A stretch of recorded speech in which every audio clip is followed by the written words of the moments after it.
হাতিয়ায় স্বাস্থ্যসেবার ভয়াবহ সংকট, নেই চিকিৎসক, নেই যন্ত্রপাতি, বাড়ছে মৃত্যুর সংখ্যা।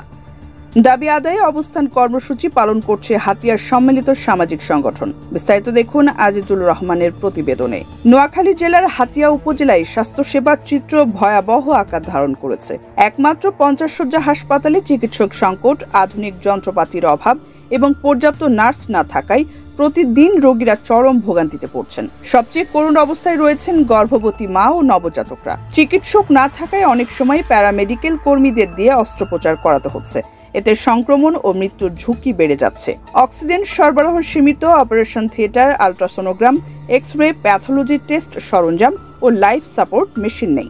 ফলে হার্টের রোগী, ফুসফুসের সমস্যা বা প্রসবজনিত জটিলতায় আক্রান্ত অনেক মানুষ চিকিৎসা না পেয়ে প্রাণ হারাচ্ছে।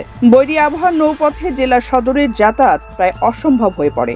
তাই হাতিয়ার মানুষের একমাত্র ভরসা এই হাসপাতাল, অথচ এখানেই নেই পর্যাপ্ত চিকিৎসার সুবিধা। স্থানীয়রা বলছেন, হাসপাতালকে দ্রুত 150 শয্যায় উন্নীত করা, সব চিকিৎসক পদে পূর্ণাঙ্গ নিয়োগ, গাইনি সার্জন ও বিশেষজ্ঞ চিকিৎসক পদায়ন, পর্যাপ্ত নার্স নিয়োগ এবং নিয়মিত মনিটরিং জরুরি। নৌ অ্যাম্বুলেন্স এবং অতিরিক্ত স্থল অ্যাম্বুলেন্সের ব্যবস্থা ও আউটসোর্সিং খাতে পরিচ্ছন্নতা কর্মী, ইমার্জেন্সি অ্যাটেন্ডেন্ট, অফিস সহায়ক, ওয়ার্ড বয়, আয়াস, সিকিউরিটি গার্ড ও টিকিট ক্লার্ক পদায়ন অত্যন্ত প্রয়োজন।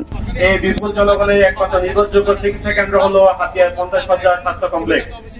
অথচ অত্যন্ত দুঃখের বিষয় যে হাতিয়া হাসপাতালে চিকিৎসক ও যন্ত্রপাতির অভাবে বহু গর্ভবতী মা এবং নবজাতকের মৃত্যু ঘটেছে। ভবিষ্যতের এই কর্ণধার এসব শিশু চিকিৎসকের সংকটের কারণে প্রসবকালীন বা জন্মের পর মারা যাচ্ছে।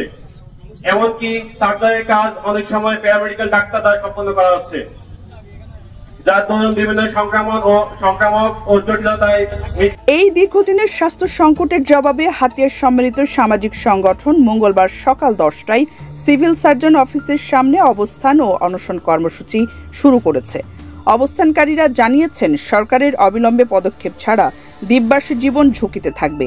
তাই তারা এই অনশন চালিয়ে গিয়ে স্বাস্থ্যসেবা নিশ্চিত করার দাবি আদায় করবেন।